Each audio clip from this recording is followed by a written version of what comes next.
Selamat pagi untuk para member VIP dari bitfx.id.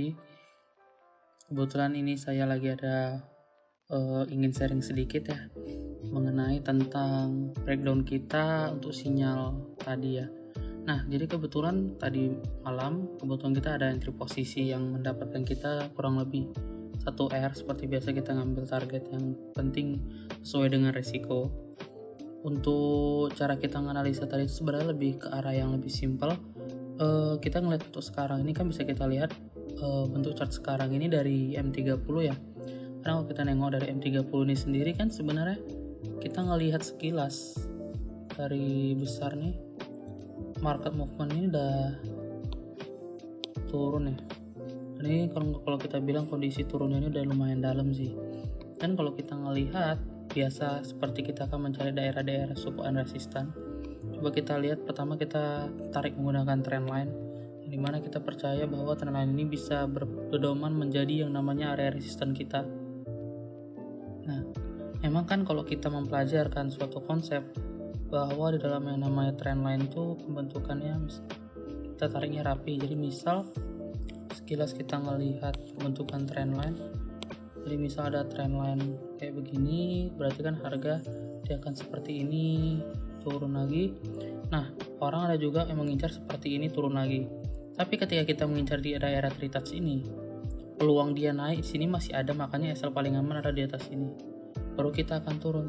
Ini kan kurang lebih ya, ketika kita memasang entry di sini, untuk stop loss di atas sini itu kan lumayan jauh jaraknya. Jadi keseringan orang bakalan mungkin menggunakan Fibo, jadi masang stop loss tuh di atas Fibo dan lain-lain.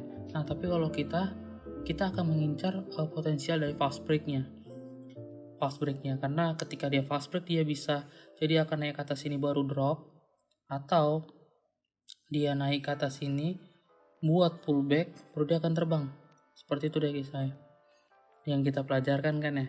Untuk sekarang nih boleh kita lihat contohnya. Nah, di sini kan kita ngelihat bahwa market dari sini pergerakan sini udah ada trend line 1, 2, sini ada potensi dia ketiga, baru dia akan drop lagi. Tapi kalau di sini kita ngelihat daerah support, ini daerah support kok dari daily time frame. Jadi bisa kita lihat ada potensi dia bakalan reject, terus dia turun naik gini, seperti yang pada sekarang ya, akhirnya kan dia kembali naik.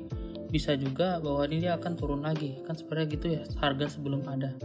Nah, terus kalau kita lanjutkan, kita boleh lihat ke ya time frame 4 jam, boleh kita lihat juga. Untuk dari ini rejectionnya bukan yang candle yang biru ini, sorry. Ini kan kita lagi nge-rewind ya. Di H4 nya tuh candlenya yang hitam ini. Di sini ada bearish engulfing menelan candle sebelumnya, artinya ini kan momentum bearishnya kuat.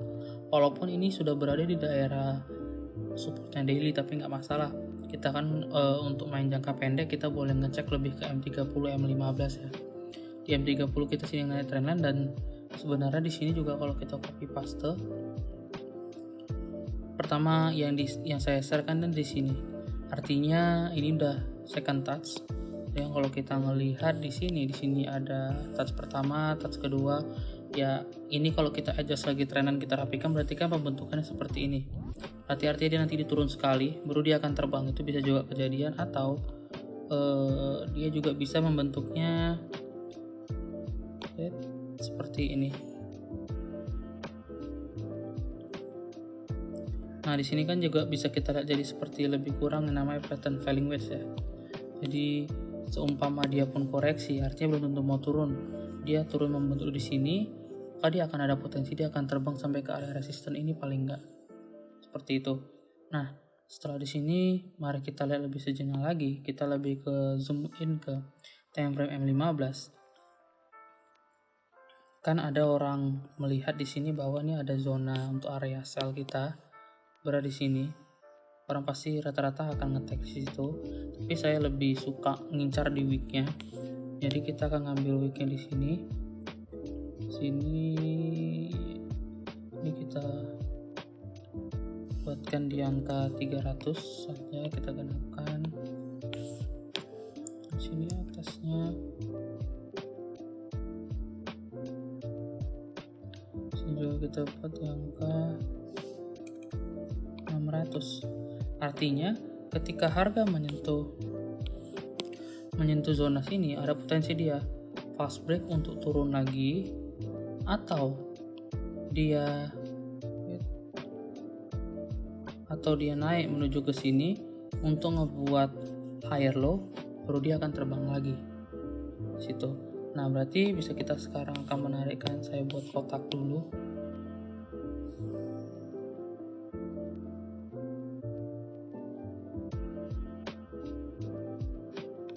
Nah, di sini akan menjadi zona sell kita saat harga itu kembali ke sana. Nah, sekarang coba kita lihat ketika harga udah berlangsung. Ini kita balikkan dulu sebelum harga memasuki zona. Nah, saya akan menengok juga beberapa potensi.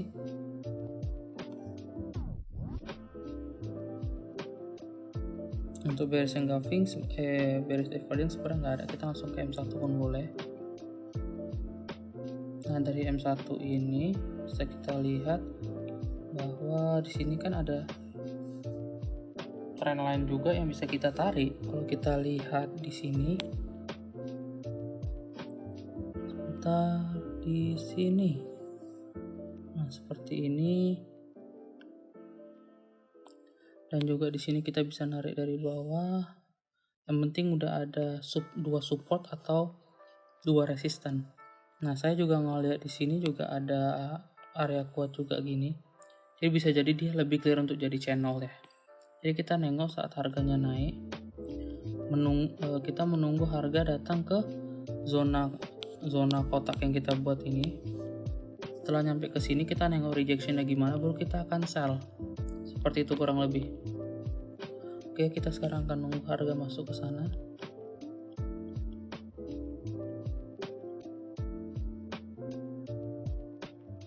Ini harga sudah mulai memasuki zona. Saya biasanya akan lebih memilih menunggu konfirmasi candle paling nggak yang lebih jelas. Nah, kalau kita ngeliat sekarang harganya naik lagi kembali, masih turun, habis itu dikasih naik lagi, kasih turun lagi, banting naik, dan sekarang nih kita ngelihat pembentukan seperti ini. Menit selanjutnya. Nah, di sini kurang lebih kalau kita lihat ini kan harga bisa terbang lagi nih. Nah, di sini kita entry tadi waktu saya infokan kan sebenarnya di sini ada potensi trendline di sini kesentuh baru terjun, atau enggak dia akan mengincar di sini.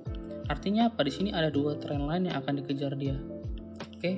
Nah, di sini juga yang membuat saya mau entry. Pertama, dia sudah masuk ke zona entry kita. Kedua, di trendline resisten ini sebenarnya udah teritas juga secara kecil. Nah, kita lebih nge-zoom kan ya. Di sini saat udah ada 1, 2, 3. Nah, kalau ada yang lebih jeli, kalau kita menggunakan stokastik, di sini juga udah ada membuat yang namanya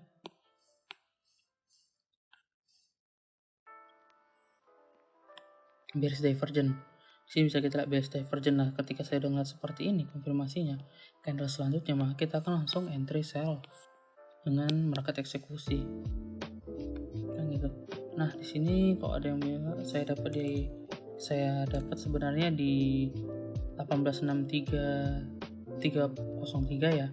Tapi karena banyak juga yang dapat di 1863 pas karena spread, jadi saya akan lebih ambilnya di 1863 supaya lebih sama-sama kita dapatnya. Nah, untuk stop loss sendiri saya akan ngeletak stop loss itu di atas dari semua trend line ini. Nah, makanya kenapa saya buat sinyal tuh SL-nya 45 pip, karena 45 pip tuh pas di atas ini. Nah, di sini. Jadi seumpama di harganya naik, paling nggak dia nyentuh trendline sini atau nggak trendline sini baru drop seperti itu. Sini kan kalau kita tarik lagi, oke. Nah, setelah kita entry ya kita ngambil satu banding satu aja biar lebih lebih santai. Yang penting resiko dengan profit yang kita targetkan itu sama.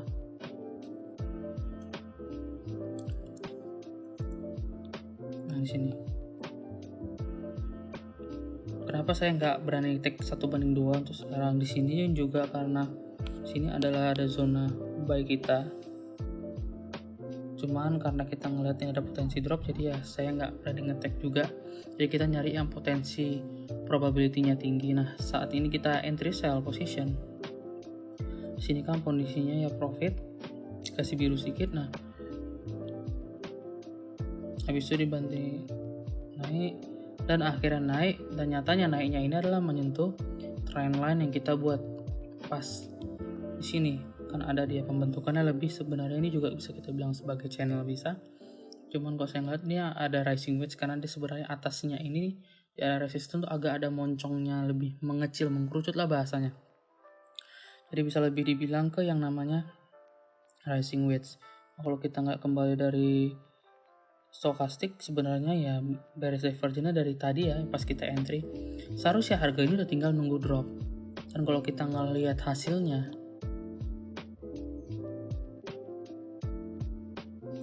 saat harga alhasil harga juga menyentuh target kita. Setelah menyentuh target langsung menyentuh ke BP kita, karena saya bilang tadi kan di sini juga ada zona buy-nya sebenarnya. Makanya kita ngambil 1:2 karena di sini ada zona buy, dan yang ternyata benar juga di reject, bisa langsung terbang. Dan kalau kita nggak di sini, kita sini udah dapatkan profit 45 pips, atau kalau menggunakan RR ya kita dapat 1 R lah bahasanya. Yang bisa kita lihat dari sini kan kita bisa ngelihat bahwa dari strukturnya kita mengikuti struktur yang ada dengan melihat time frame kecil juga. Kita ngelihat beberapa ada kemungkinan, tapi bukan berarti ketika kita entry fokus di M1, tapi buatlah tetap memantau dengan menganalisa dan melihat itu dari time frame besar juga. Nah, waktu mau eksekusi baru dari time frame kecil. Maka kayak tadi kita menunggu market masuk ke zona kita, baru kita tengok time frame kecilnya gimana, ada potensi apa, situ kita eksekusi dan stop loss. Paling nggak kita bisa melihat potensi terdekat yang akan dikejar dia di mana. Dan nyatanya di sini contoh kejadiannya adalah dia mengejar trend resisten di sini. Kalau kita tadi SL langsung buat di atas ini, ya pasti langsung kena SL baru terjun. Tapi juga kadang bisa nyolol SL terjun juga bisa, tapi kecil kemungkinan itu akan terjadi karena kita menggunakan SL yang lumayan lebar dan SL teraman bahasanya. Seperti itu sih untuk review signal kita semalam. Nah bagi yang mungkin suka sama reviewan seperti ini, mungkin kedepannya kita akan boleh coba dibilang juga kalau misalnya memang suka, mungkin kedepannya kita akan mencoba ketika ada sinyal yang loss atau sinyal ada yang profit, mungkin saya akan mencoba untuk mereview apakah sebenarnya kita entry ini hanya dengan tidak ada strateginya, ataukah kita memang entry posisi ini dengan probabilitas yang tinggi. Seperti itu sih guys. Oke, see you semua.